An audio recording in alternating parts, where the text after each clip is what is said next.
નમસ્કાર વિદ્યાર્થી મિત્રો, મજામાં?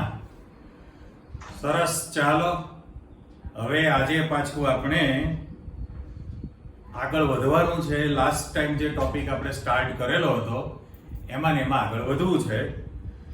પણ તમને યાદ છે કે ભાઈ ગયા વખતનું જે સૂત્ર તમે સાબિત કરેલું હતું પ્રથમ ક્રમની પ્રક્રિયા માટે, યાદ છે ને? તો જો તમારે 2-3 લેક્ચર સુધી પીછો છોડશે નહીં, સાથે સાથે જ આવશે.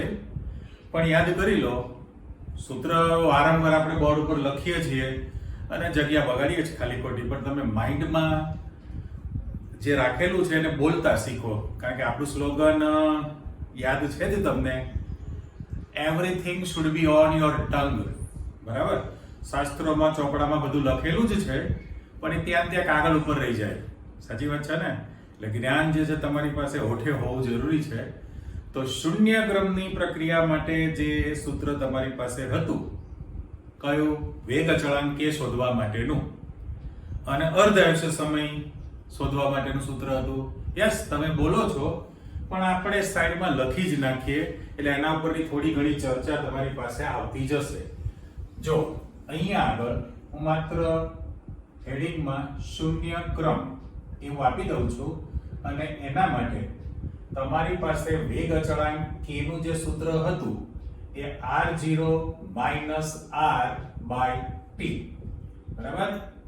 by t એમ લખ્યું ને, આપણે શું by t એટલે લખાવાનું by t, by 2.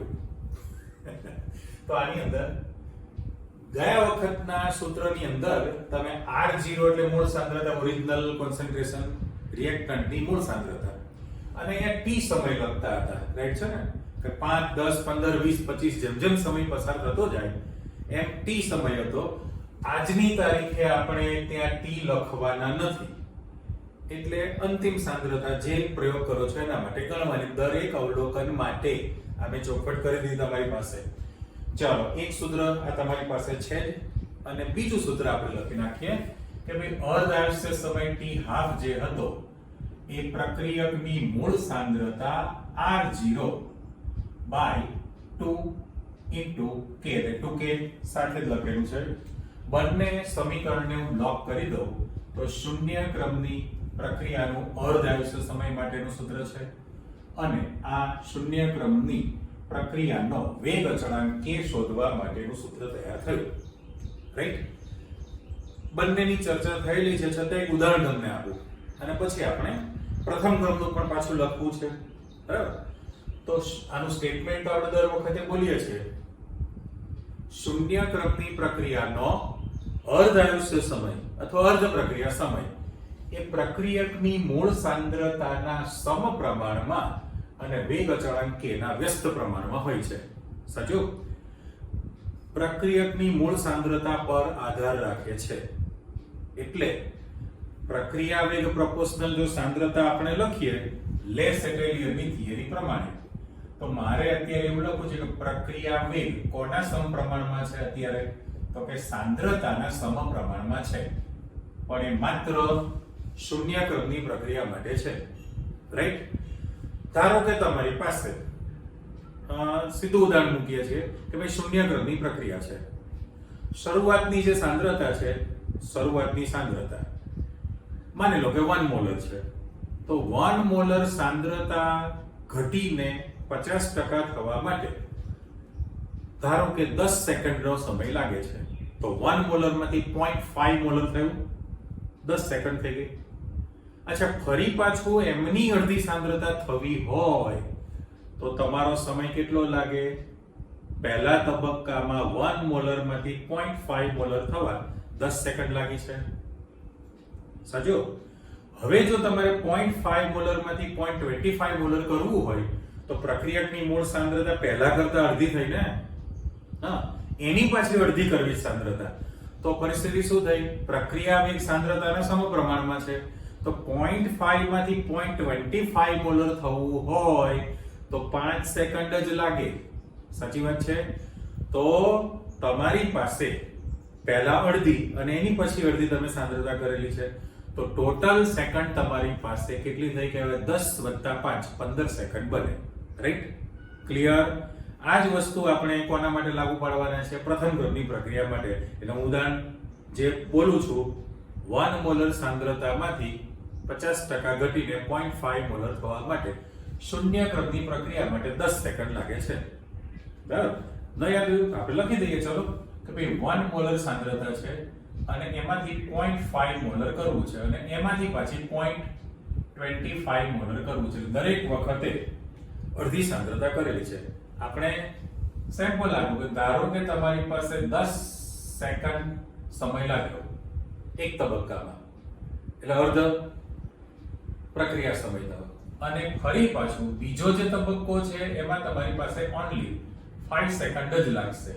પણ બંને તબક્કામાં પ્રક્રિયકની સાંદ્રતા તો આપણે અડધી કરીએ જ છીએ, તો 10 + 5 ટોટલ 15 થયું. એની પાછી અડધી કરશો તો 2.5 સેકન્ડ થાય ને. હવે તમને ખ્યાલ આવી જ ગયો કહેવાય, કારણ કે મૂળ મુદ્દો છે કે પ્રક્રિયા વેગ એ સાંદ્રતાના સમપ્રમાણમાં હોય છે.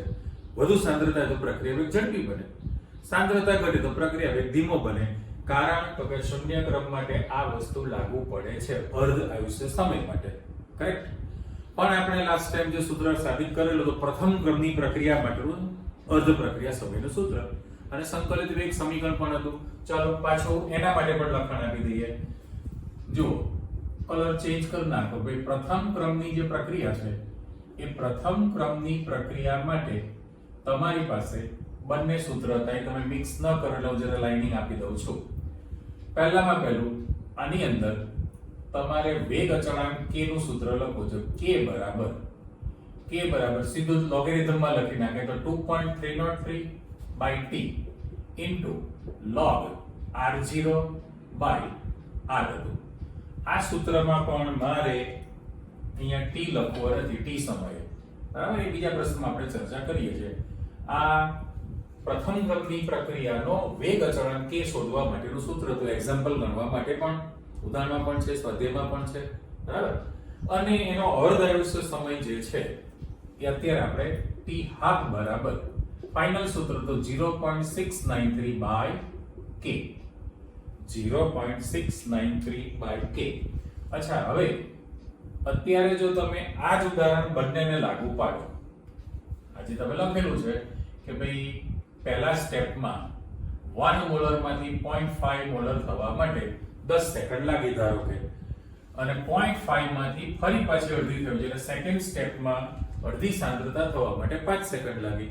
તો તમારી પાસે 10 + 5 આ થવા માટે, બરાબર? ખરેખર ચોથો ભાગ થયો કહેવાય ને, મૂળ સાંદ્રતાનું અડધું ને એનું અડધું, એટલે ચોથો ભાગ થવા માટે તમારી પાસે ટોટલ 15 સેકન્ડ થયેલી હતી. ત્યારે પ્રથમ ક્રમની પ્રક્રિયામાં આપણું સૂત્ર જુઓ કે ભાઈ અર્ધ આયુષ્ય સમય છે એ માત્ર વેગ અચળાંક k ના વ્યસ્ત પ્રમાણમાં છે. વેગ અચળાંક k ના વ્યસ્ત પ્રમાણમાં. અહીંયા તમને ક્યાંય સાંદ્રતા નો c અથવા પ્રક્રિયક માટે મૂળ સાંદ્રતા r0 દેખાતું નથી. તો આના કેસમાં કેવું થાય? આનું આ જ ઉદાહરણ છે કે જો 1 મોલર સાંદ્રતા છે એને ઘટીને એટલે લખું છું 50% થવા માટે સપોઝ છે એમ જ લખું 10 સેકન્ડ લાગે છે. 10 સેકન્ડનો સમય લાગ્યો, રાઈટ? તો 0.5 મોલર થયું કહેવાય. અને ફરી પાછું જો એમાંથી 50% સાંદ્રતા ઘટાડવી હોય તો એમાં 10 સેકન્ડ જ લાગે. 0.25 મોલર થયું. તો આના પરથી શું નક્કી થયું કહેવાય કે 1 મોલર માંથી 0.5 મોલર થયું, 0.5 માંથી 0.25 મોલર થયું. પણ તમારો જે સમય છે એ 10 સેકન્ડ જ લાગે. પ્રક્રિયકની મૂળ સાંદ્રતા પર આધાર રાખતો હતો નથી. એક ઉદાહરણ આપું. દાખલા તરીકે તમે સ્કૂલની અંદર, આમ તો યાદ કરજો, તમે ભણવાનું સ્ટાર્ટ કર્યું પહેલા ધોરણથી ગણો ને, 1 થી 9 ધોરણ સ્કૂલ એસએસસી તો જાહેર પરીક્ષા હતી. હવે તમે 11માની પણ એક સ્કૂલ લેવલની પરીક્ષા આપી અને 12માની પછી જાહેર પરીક્ષા આપશો. તો તમે માઇન્ડમાં યાદ કરો, પાસ્ટ ગો બેક. બરાબર? તો એની અંદર તમે કયા ધોરણમાં, કયા સ્ટાન્ડર્ડમાં, કઈ પરીક્ષામાં તમારો જે ક્લાસરૂમ છે એ 30, 35, 40, 45 વિદ્યાર્થીનો ક્લાસરૂમ હોય, એમાં તમે ક્લાસમાં પહેલો નંબર આવેલા, યાદ કરી લો. ચાલો, બરાબર? મારે જાણવું નથી, બરાબર? પણ જોજો તમે કે ભાઈ ક્લાસની અંદર, સ્કૂલમાં ક્લાસની અંદર પહેલો બીજો ત્રીજો જે નંબર લાવતા હોય હોશિયાર વિદ્યાર્થી જે આપણે ગણીએ છીએ, બરાબર, મહેનતુ, તો એ પહેલો બીજો ત્રીજો જે નંબર હોય, કોઈ જેટલી એક્ઝામ લેવાય એમાં ને એમાં રમતા રહેતા હોય છે. કોઈ દિવસ એવું બને છે કે ભાઈ બીજો નંબર જે લાવતો હોય એ સીધો 20મા નંબરે પહોંચી જાય? થાય ના, એવું બની શકે ભાઈ. એટલે પ્રેક્ટિકલી એટલા માટે કે જો ગાડી પાટા પરથી ઉતરી જાય, ડાયવર્ઝન આવી જાય કદાચ, તો એવું પણ થઈ શકે. એટલે એવું આપણે જનરલ વિચારીએ કે ભાઈ આ અલિપ્ત છે ત્રણેય સ્ટુડન્ટ શબ્દ બોલું છું, એટલે હી ઓર શી.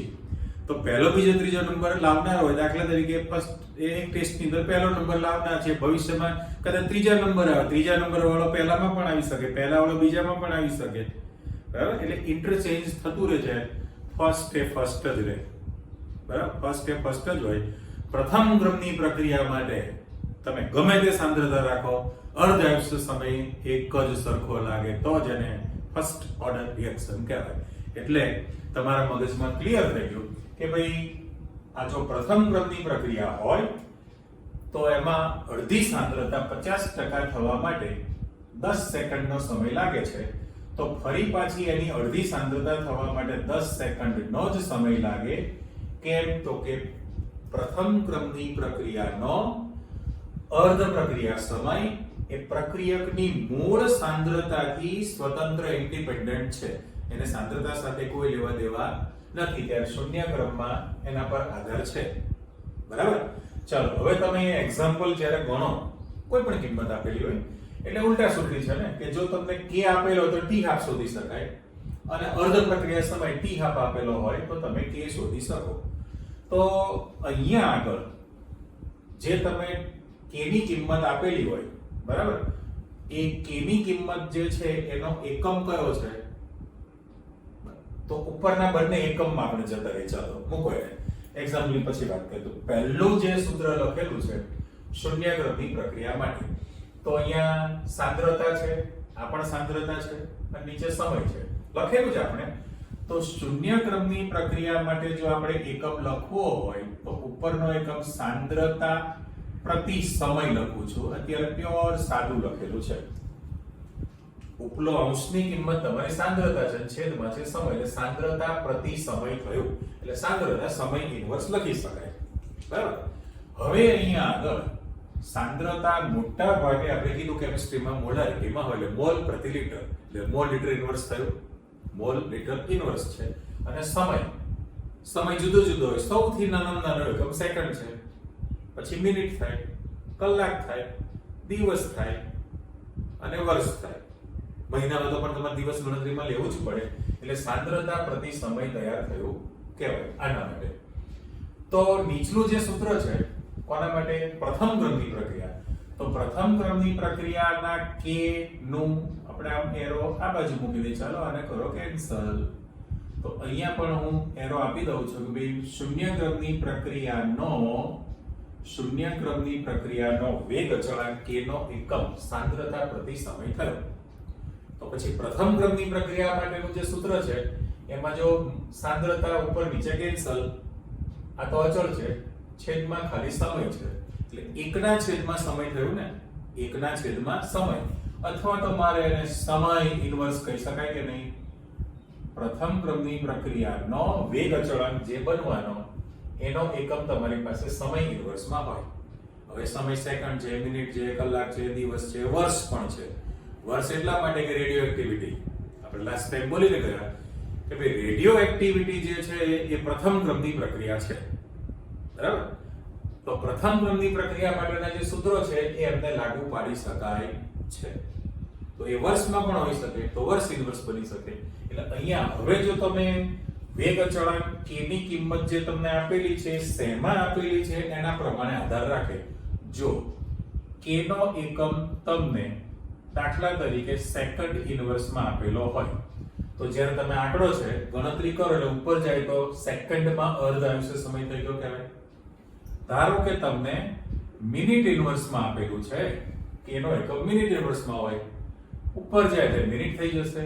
અને અવર્સમાં આપેલું હોય, બરાબર, તો એ અવર્સ ઇન્વર્સ જે હતો એ તમારી પાસે કલાકમાં જતો રહેશે. એટલે અહીંયા આગળ તમારી પાસે ફાઇનલ થયું.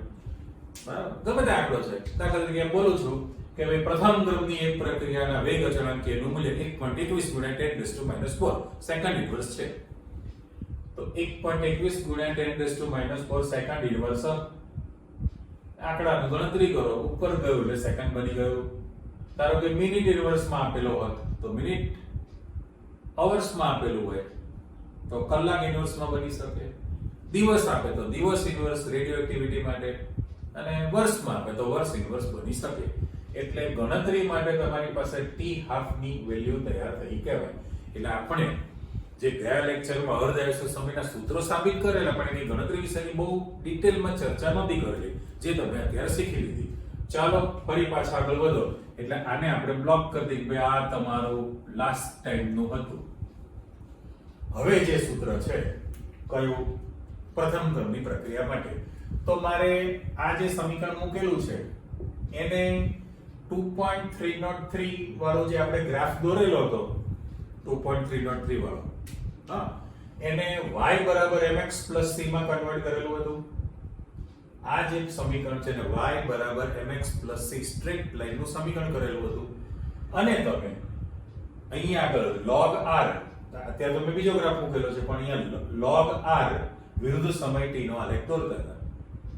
તો એ તમારા ઘટાડાના દરમાં હતો, કારણ કે સમય વધે છે, પ્રક્રિયાની સાંદ્રતા ઘટે છે, અને પ્લસ લોગરિધમમાં છે. ચલ વિધેયની અંદર ln માં હતો ને આપણું સૂત્ર, બરાબર? પણ એનો જે ઢાળ છે તમારી પાસે ઋણ ઢાળ મળે.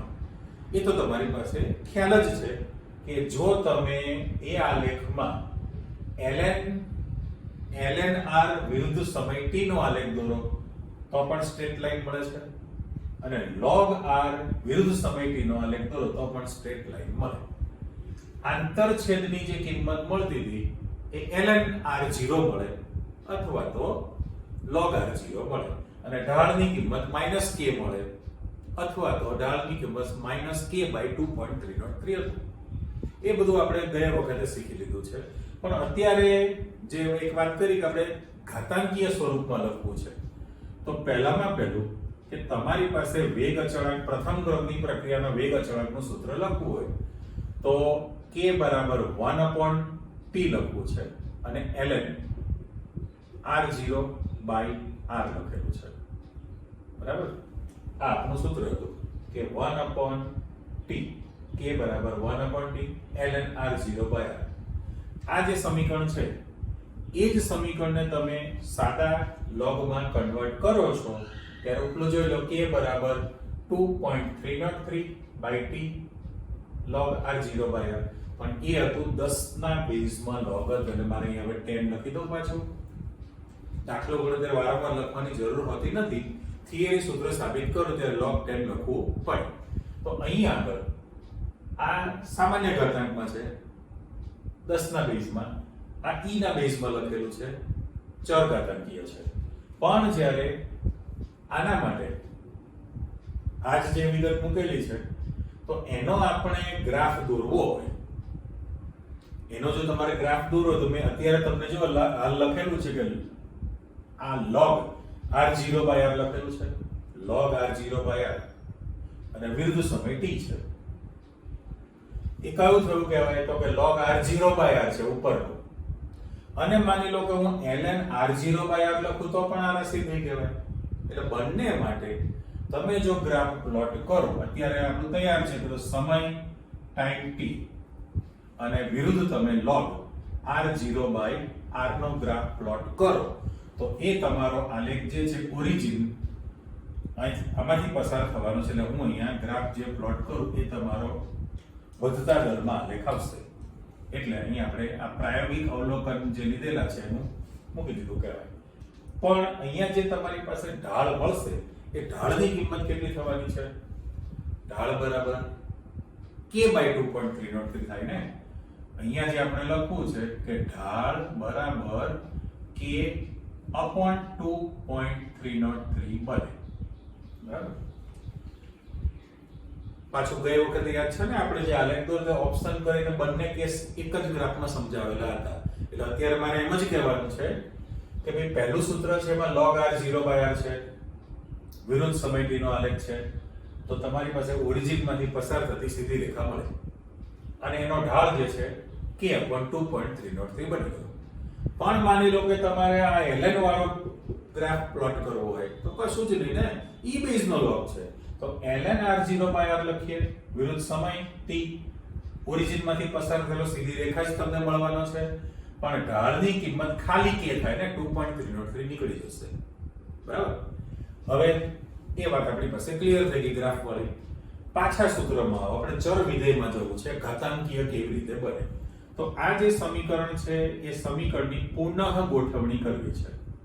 હવે પુનઃ ગોઠવણી કરવી છે, ધેટ મીન્સ અત્યારે જે તમારી પાસે સમજો આ જે કિંમત લખેલી છે પ્લસ રાશિમાં છે ને, એને મારે માઈનસ કરવી છે.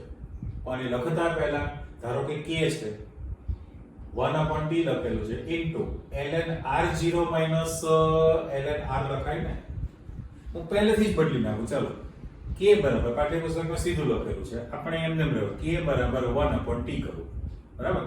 અને અહીંયા આગળ જો હું ln r ને ઉપર લઈ લઉં અને r0 ને નીચે રાખીએ, આપણે r ને ઉપર રાખીએ અને r0 ને નીચે લઈ લઉં તો ઉલટું થયું ને. એટલે તમારી પાસે અહીંયા નિશાની કઈ લાગવાની છે? માઈનસ નિશાની લાગે એટલે મેં રેડ પેન થી મૂકી દીધું. તો પછી આવા સૂત્રને માત્ર આગુ પાછું કરી રાખો. તો મારી પાસે અહીંયા આગળ ln r upon r0 છે. બરાબર? ln r upon r0 બરાબર માઈનસ k into t લખાય કે નહીં? સામે k t ગુણાકાર મળે પણ માઈનસ નિશાની સાથે છે જ તે. હવે બંને બાજુ પ્રતિઘાતાંક લખતા, પ્યોર ગુજરાતી એન્ટીલોગ, પ્રતિઘાતાંક લખતા, તો જો તમે પ્રતિઘાતાંક લખો કારણ કે e બેઝ નો log છે ને ln છે, તો અહીંયા આગળ આપણી પાસે r ની સાંદ્રતા છેદમાં r0 ની સાંદ્રતા બરાબર e raised to minus k into t બની જાય. e raised to minus k into t બની જશે. અને ફક્ત ફરી પાછો જે એક સ્ટેપ લખવું છે, તો તમારે r ની સાંદ્રતા ને ત્યાં રાખો, તો આ r0 ની સાંદ્રતા ઇન્ટુ મેં ગુણાકાર કર્યો છે e raised to minus k into t લખી શકાય. તો આ સૂત્રને હું રેડ પેન થી બ્લોક કરી દઉં તો એ જે સમીકરણ તમારી પાસે બન્યું છે એ ચર વિધેય ઘાતાંકીય એક્સપોનેન્શિયલ ફંક્શનમાં તમે કન્વર્ટ કર્યું. ચર ઘાતાંકીય કહેવાય.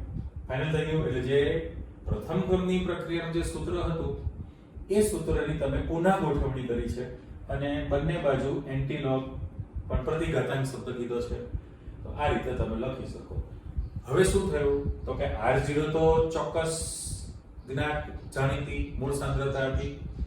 જુદા જુદા સમય જો તમારે સાંદ્રતા જોઈતી હોય તો આ સૂત્ર પરથી પણ તમે મેળવી શકો. અને એના કારણે જે વાત કરીએ પ્રમાણે કે સાંદ્રતા તમારી પાસે એટલે સમય જે વધે છે તો સાંદ્રતાનો ગુણોત્તર છે. શું છે? સાંદ્રતાનો ગુણોત્તર. એટલે એ ગુણોત્તર પણ વધવાનો છે કે મૂળ સાંદ્રતા ફિક્સ છે અને r ની કિંમત જે છે જેમ જેમ સમય વધતો જાય એમ r ની સાંદ્રતા ઘટવાની છે. તો મૂળ સાંદ્રતા છે એ આંકડો ફિક્સ છે અને અહીંયા કિંમત નાની થતી જાય. કિંમત જો નાની થતી જાય તો ગુણોત્તર તમારો મોટો ના થાય. એટલે જેમ સમય વધતો જાય એમાં ગુણોત્તર વધતો જવાનો છે. તો એ આલેખ તમારી પાસે સીધી રેખા તૈયાર થવાની. બરાબર? એટલે આપણે ઘાતાંકીય સ્વરૂપમાં પણ આ સૂત્ર તૈયાર કરી શક્યા. ચાલો હવે એના પછી થોડા હજુ આગળ વધીએ તો એમાં તમારે શું કરવાનું છે? જુદા જુદા સમયે વેગ અચળાંકની કિંમત લેવી છે, જે એક્ઝામ્પલમાં આપણી પાસે ઉપયોગ છે. એટલે હું અહીંયા હેડિંગ ખાલી આપી દઉં છું કે ભાઈ જુદા જુદા સમયે તમારે બંનેની ગણતરી કરવી છે. તો પહેલું જે સૂત્ર તમારી પાસે ln વાળું જે છે ln, એને y બરાબર mx c માં કન્વર્ટ કરી દઈએ છીએ. તો જો y બરાબર mx c માં કન્વર્ટ કરવું હોય આ સમીકરણને તો કેવું બને? k t ગુણકમાં ગયું r0 અને r. એટલે પહેલા સાદું સ્વરૂપ પહેલા આપણે આપી દઈએ. ચાલો જુઓ, જુદા જુદા સમય લખતા પહેલા એ y બરાબર ભૂલી ના જાઓ એટલા માટે લખો તો y બરાબર mx c ના પ્રમાણે તમારે સીધી રેખાના સમીકરણમાં કન્વર્ટ કરવું છે. તો એ ફેરબદલી કરવા માટે ln વાળું જે સૂત્ર છે ln, અને પછી તમે એને સાદા લોગમાં પણ ફેરવી નાખો. એટલે જો ટીક માર્ક કરું છું, આ સમીકરણને પણ y બરાબર mx c આપણે કન્વર્ટ કરી ક્લાસ ટાઈમ ગ્રાફ જોયેલો હતો. અને જો તમે ln ની બદલે સાદા લોગમાં જે છે 2.303 વડે ગુણાકાર કરીને વેગ અચળાંકનું જે તમારી પાસે જે સમીકરણ છે એને પણ y બરાબર mx c માં કન્વર્ટ કરી શકાય. સાચું? અત્યારે આપણે આ જે ટીક માર્ક કરી છે ln વાળામાં જઈએ તો ફાઇનલ કેવું થશે તમારી પાસે, એને બ્લુ પેનથી એક વખત લખી નાખીએ. તો મારે એવું લખી શકાય y બરાબર mx c પ્રમાણે કે ભાઈ ln r લખાશે, રાઈટ, અને બરાબર -k * t લખાય.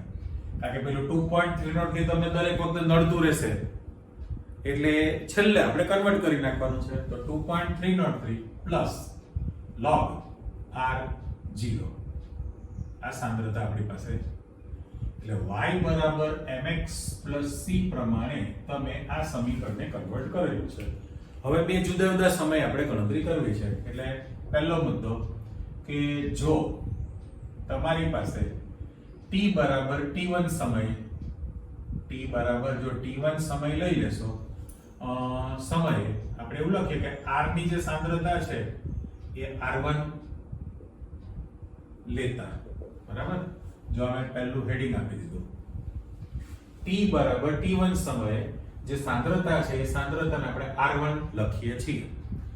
તો ઉપલું જે સૂત્ર બનશે એના માટે મારે ln r1 લખાશે -k * t1 લખાશે અને પ્લસ આ તો તમારું અચળ પદ છે log r0. સોરી, આપણે ln લઈએ છે ને, છેલ્લે આપણે ln r0 કર્યું. આને સમીકરણ નંબર 1 આપી દો, આ ln. અને બીજો કેસ છે કે જો t બરાબર t2 સમયે સાંદ્રતા જે છે r બરાબર r2 હોય તો ફરી પાછું સૂત્ર તમારે મૂકવું છે. એટલે અહીંયા તમે પહેલું જે લખો છે કે t બરાબર t1 સમયે r બરાબર r1 સાંદ્રતા છે. તો સેમ કોપી કે ભાઈ t બરાબર t2 સમયે તમે જોશો તો સાંદ્રતા r બરાબર r2 બનવાની છે. સમય બદલાય તો સાંદ્રતાનું મૂલ્ય પણ બદલાશે. તો ફરી પાછું ઉપરના પ્રમાણે સૂત્ર કેવું બનશે કે ભાઈ ln r1 ની જગ્યાએ r2 લખાશે ને ln બરાબર -k * સમય t2 થયો અને આ ln r0 તો એઝ ઇટ ઇઝ છે તમારી પાસે, સમીકરણ નંબર 2 છે. તેથી સમીકરણ 1 માંથી 2 ને બાદ કરતા લખી નાખીએ આપણે. તેથી સમીકરણ 1 માંથી 2 ને બાદ કરતા, રેડી, ચલો લખાવડાવો મને. તો પહેલું જે છે ln r1 ln r2, એ તો કમ્પ્લીટ છે ને પહેલું, ln r1 ln r2. મને બહુ ગણિત નથી આવડતું એટલે હું બધું છૂટું લખીશ તો જ મને સમજણ પડે. તો જે પહેલું પદ છે, પહેલું પદ એને આપણે લખાણમાં આપીએ તો જો છગડીયો કૌંસ કરું છું -k * t1 plus ln r0 લખાશે, બરાબર વાળું પદ છે તમારી પાસે. આ છગડીયો કૌંસ, ચલો હતો એમને જ. એટલે પહેલું પદ તમે લખી નાખ્યું અને ફરી પાછું અહીંયા હું માઈનસ કરું છું અને પાછો બ્રેકેટ કરું તો -k * t2 લખાશે, k * t2 અને પ્લસ ln r0 તો છે જ, પાછો છગડીયો કૌંસ કરી દીધો, બરાબર. માત્ર સમીકરણ 1 માંથી સમીકરણ 2 ને બાદ કરીએ છીએ. પણ આ તો તમને વર્ષોથી ખબર છે કે આને મારે લખવું તો ln r1 / r2 ln r1/r2 log નો નિયમ. હવે જ્યારે તમે આને છૂટું પાડશો માઈનસ નિશાની પ્રમાણે તો -k t1 છે પ્લસ ln r0 પહેલું પદ એમ. હવે હું કૌંસ ખોલી નાખીશ તો માઈનસ માઈનસ પ્લસ થવાનું છે ને, એ પ્લસ રાશિ થાય અને પેલું પાછું માઇનસ એટલે તમારું ln r0 કેન્સલ થઈ જવાનું છે. એટલે અત્યારે મારે જો લખવું હોય તો k * t1 લખાશે માઇનસ વાળું અને પ્લસ k * t2 લખી શકાય કે નહીં? આ પદ તમારું કેન્સલ થઈ ગયું છે માઇનસ વાળું, એટલે ખાલી આ તૂટક લાઈન આપી દઉં છું કે આ પ્લસ અને માઇનસ વાળું પદ તમારું કેન્સલ થઈ ગયું અને બાકીનું આ પ્રમાણે રાખેલું છે. ઓકે, પણ હવે આપણે આગળનું માઇનસ કાઢી નાખવું છે. જો તમે માઇનસ કાઢી નાખો તો ફાઇનલ સૂત્ર શું થયું કહેવાય? ln r1 upon r2. આગલું માઇનસ કાઢી નાખીએ તો k બ્રેકેટમાં t2 t1 થઈ જશે કે નહીં? t2 t1 છે અને તમારે વેગ અચળાંક k ને સૂત્ર કરતા કરી દો. આ છેદમાં જવાનું છે, આપણે બંને લખવા છે ને એટલે થોડુંક આ બાજુ ખસી જઈએ. પહેલામાં પહેલું કે વેગ અચળાંક k બરાબર k ને સૂત્ર કરતા કરો 1 upon t2 t1 લખાશે. ચલો કૌંસ કરું છું ગોળ, બરાબર, અને into ln r1 upon r2 લખી શકાય. અને આને નાને આપણે અથવામાં જો લખવું હોય તો સાદા લોગમાં કન્વર્ટ કરવું પડે ને, પહેલા લખી જ નાખીએ તો k બરાબર અહીંયા મારે 2.303 વડે ગુણવું પડે, t2 t1 થવાનું છે, પણ એ સાદા લોગમાં કન્વર્ટ થઈ ગયું. log બેઝ 10 r1 ની સાંદ્રતા અને r2 ની સાંદ્રતા બની કહેવાય 1 અને 2 છે. એક્ઝામ્પલ માટે તમે આ સૂત્રનો ઉપયોગ કરી શકો. એટલે આ સૂત્રને આપણે બ્લોક કરી દીધું છે, અથવા તો આને પણ બ્લોક કરી દો. એટલે છેલ્લે સાદા લોગમાં કન્વર્ટ કર્યું કહેવાય. ઇન શોર્ટ આપણે શું કર્યું તો કે જુદા જુદા સમયે બે જુદા જુદા સમયે તમે વેગ અચળાંક નું કોમ્બિનેશન કર્યું કહેવાય અને એના પરથી દાખલો ગણવા માટેનું સમીકરણ આવી ગયું કહેવાય. હવે આ એક્ઝામ્પલ તમારી પાસે પાઠ્યપુસ્તકમાં ઉદાહરણ આપેલું છે. એ ઉદાહરણની અંદર જે ચોખવટ કરી કે ભાઈ r1 ને r2 છે. હવે r1 એટલે કોણ તૈયાર થયું કહેવાય? મૂળ સાંદ્રતા r0/rt જ છે, r0/rt. એટલે જ્યારે પહેલો જે સમય હોય, પહેલો જે સમય હશે અને બીજો સમય t1 t2 બે તમને સમયગાળો આપેલો છે અને એ વખતની સાંદ્રતા તમને આપેલી હોય તો સાંદ્રતાનો જે ગુણોત્તર છે અને આ સમય છે. પણ તમે તો એક્ઝામ્પલ ગણવા માટે કયું સૂત્ર ફોલો કરવાના છો? આ તો ઓન પેપર સાંભળી તો તમારે તો એક્ઝામ્પલ માટે આને જ ગણતરીમાં લેવાનું છે. કારણ કે r1 ને r2 શરૂઆતની સાંદ્રતા છે, એ વખતેનો સમય આપેલો હોય t1 અને પછી પાછું અહીંયા જે છે એ જે કિંમત આપી છે સાંદ્રતા બદલાઈ ગયેલી છે અને t2 આપેલું છે. એટલે આમાં થાય કેવું કે દાખલા તરીકે તમે પ્રક્રિયા સ્ટાર્ટ કરો તો t બરાબર 0 છે એટલે t1 સમય 0 રાખવું. એ વખતે જે સાંદ્રતા છે r1 સૌથી વધુ આપેલી હોય, t1 સમયે સાંદ્રતા તમને આપેલી છે જે વધુ હોય. પછી એમ કે 60 સેકન્ડ પછી તો t2 કિંમત તમારી 60 સેકન્ડ થઈ તો t2 t1 એટલે 60 0 એટલે 60 જ રહે નીચે. પણ 60 સેકન્ડ પછી આ સાંદ્રતા તો ઘટવાની છે, ઘટે ને, સમય વધતો જાય એમ પ્રક્રિયાની સાંદ્રતા ઘટવાની છે. એટલે આ આંકડો નાનો છે, એની સાપેક્ષમાં આ t2 મોટો ગણાય. તમે ગણતરી કરો તો વેગ અચળાંક k ની કિંમત શોધી શકાય, રાઈટ?